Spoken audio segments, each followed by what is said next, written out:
Guys, how are you doing? Hey, all good. Ready to do Jenkins this afternoon? Here, I have a banner that tells us what we're doing. Running Python with Jenkins. So what I'm talking tonight about is this platform, which really can be used for just about anything. Ultimately, it started with CI/CD pipelining, but has since grown into make it yours. If you have to automate something, you need to trigger automating processes. Jenkins will do it for you. What we're going to look at, or what we should know before we get started, is that Jenkins, the way it wants to work, typically, is in a container space, which means that Jenkins is most likely deployed on top of Docker.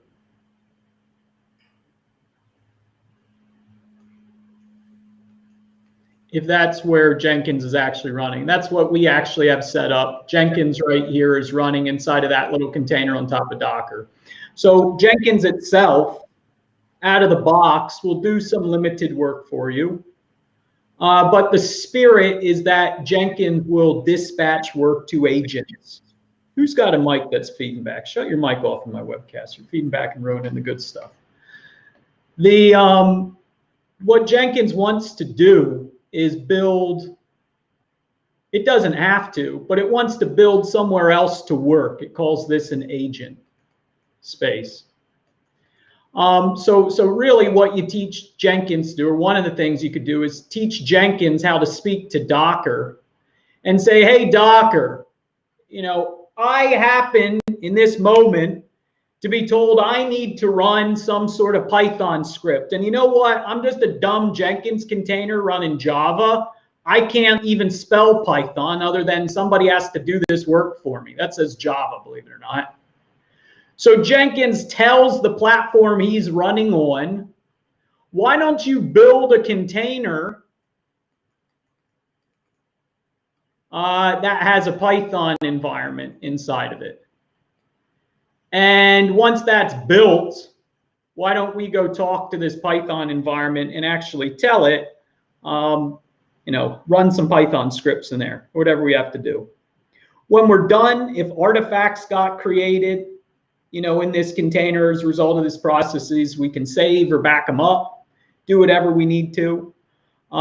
If it's not Python, if we needed like an Ansible environment, we could build some Python environment with Ansible. If we're talking about some container space that maybe just has all of our security dependencies and all the libraries we're allowed to use, because ultimately we're trying to figure out some, can we even run some code in our enterprise?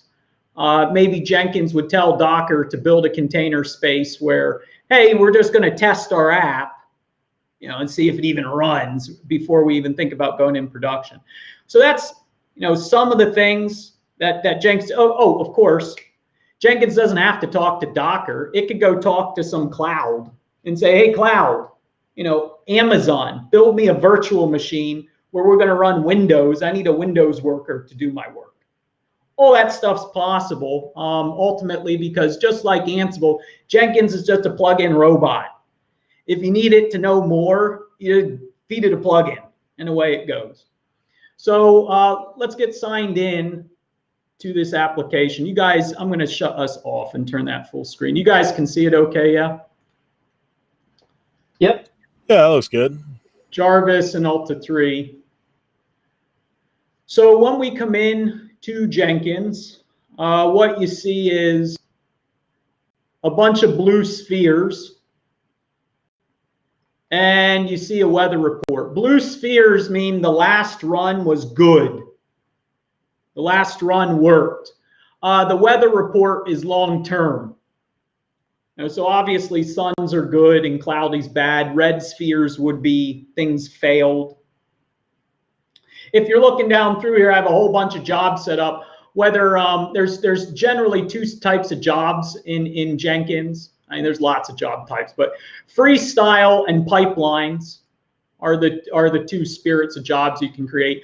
Freestyle is the idea you come over here to new item, and you say like learning, how about, I don't know, empty the garbage.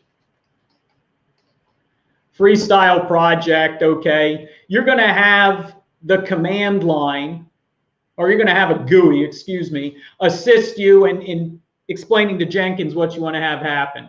So our description will be like just a thin wafer, just a simple job. By the way you speak in Jenkins, we're setting up a thing called a job or a project. When we run our job or project, that's called a build. Kind of bizarre, but that's the way you speak. So that's empty the garbage is our job or project. That's just a simple description. We don't need to restrict our project in any way. If our project ultimately was controlled on GitHub, that's where you plug into your SCM. Build triggers are why are we running in the first place. We're building because some other project ran. Empty the garbage runs after take out maybe I guess you need to empty the garbage before you take it out, right? Maybe it's like do the dishes ran, so then empty the garbage after do the dishes. It could be or that's actually trigger remotely. Other projects are built is because something else run. Build periodically like a cron jobs. So you want some sort of cron scheduling to run. Webhooks. So you want GitHub feels a change and sends you a post, and Git's going to run because of that. Maybe next week if I get the baton again, I'll show you how that works. Build environment is ultimately, we're not interested in right now. Build step is what we're after. So pretty much anything beyond execute shell is going to be an abstraction. But at its most basic form, bin, bash, we could just echo. This seems to work. We can hit save. Post actions would be like send an email, that sort of thing. Build now is this manually triggered job. Away we go. And look, we got a blue sphere of success in our build history. This is a build down here. A build has the results. It's like time series database as a service type thing. It's just the logged results of what happened. We ran empty the garbage. It was just a stupid cache that ran, but it seemed to work. We got a success. So the next question becomes, all right, well, that's all good. But Zach, you got about 5 minutes left, and you said something about this talk had to do with Python. So where's that come in? Great question. Glad you guys are asking that. We'll go back to dashboard. And what we need to know is in order for Jenkins to be able to dispatch work, like on a Python platform that it's to a Python platform, you have to teach it. You go into manage Jenkins, you go to manage clouds and nodes, and you actually teach it about how to tap into Docker or how to tap into a cloud. Just looking briefly, I taught it about Docker. If we look at my cloud details, you turn on a TCP port, either locally or remotely. I turned on 2375. It's not that difficult. Make sure, the hardest thing about this is making sure that little box that says enabled's checked or this cloud isn't active, and you just sit there for 10 minutes going, why isn't it working? Oh, I forgot to check that box. A Docker agent template is where you actually describe the images that you want Docker to be able to run. So I have one here called Java Docker slave. If I say, when I run my job, if I reference that name, it'll point to this guy's Docker image up on hub Docker.io, hub Docker.com, whatever it is, and rip that down. Right, so the idea is in this particular cloud, here's all the different image types we might have and names that map to them. You can reference those names when you run your jobs. So for example, this one I know is actually an Ubuntu image. This guy pretty much took an Ubuntu image, added 2 or 3 things, Java, I think, to it. and jammed it up on GitHub and said, hey, here, or Hub Docker IO and said, hey, here's a Python worker you can use. So if we wanted to run that or see that work, I already have a Python job set up here. If we look at configure. Here's one I said running Python scripts with Jenkins. Now, I know this will fail if this job attempts to execute any place except for a worker that has a Python dependency already installed on it. So I just check right here, restrict where this project can be run, and I match the label to the template I built in the cloud.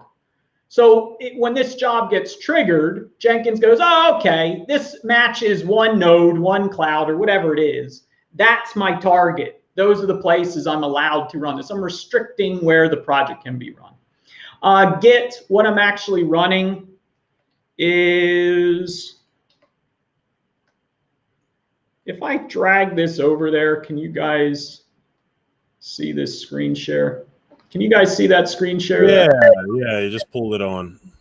So if I go into scripts, there's a bunch of Python scripts here. That's pretty much all you need to see. Neat, there's Python scripts that live in GitHub. When I go back to this guy, that repo points to, that link is that public repo I just showed you. Scrolling down further, make sure you got the branch matched correctly. How I want to trigger it, again, maybe next week we'll go through all the build triggers, but we'll do this one manually.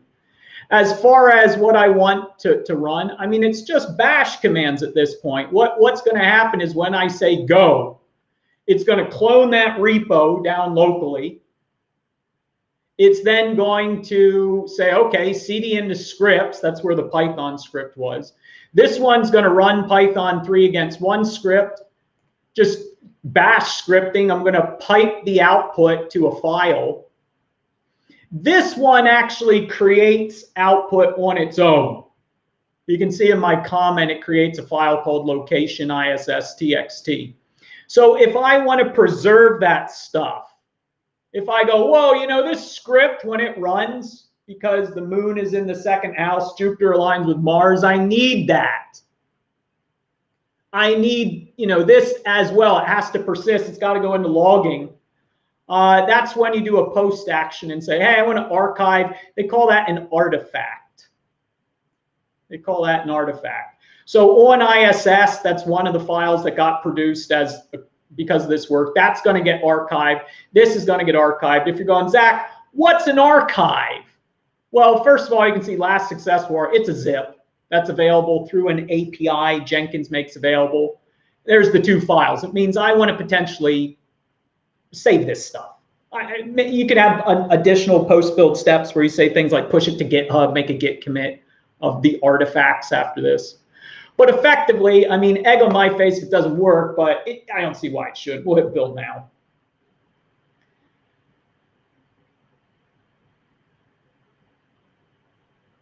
So that's creeping along, and when it's done, we can, yeah, okay, it's done. So what it did is you can see, it told Docker, hey, Docker, you're going to have to build that container for me. So it built, that's a random container ID it got. But that's a container that it told it to build. If we look at console output, you can see, yep, it cloned our repo. It ran our script. It's funny because when you select that execute shell, it goes in this bin bash. Everything's bin bash. But that right there is our freestyle command where we executed our Python script. We archived our artifacts, right, which is why we can see them in this little screen. And yeah, I mean, there you go. I'm out of time. So that's all you get. Any questions? Or is that super clear? This is really pretty cool. Is this like an Ansible tower killer? It sure looks like you can do everything that you can do with tower with this.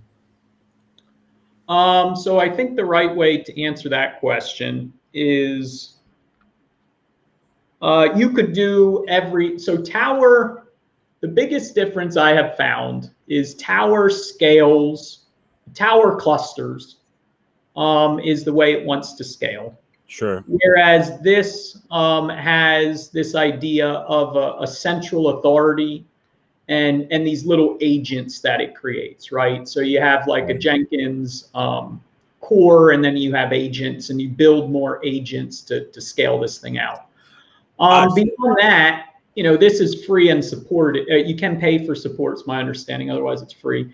Tower, if you want, the supported one, it's big, potentially big money. My gut is devs in your company know Jenkins already, so they're not going to know Tower. If you wanted your Ansible engineers to be more in line with tools that devs in your company are already going to know, I would go with Jenkins, but it seems split. I don't know why, but companies still seem like they need to grab Ansible Tower, is what I'm saying. Well, Zach, what are your students tending to take Jenkins for?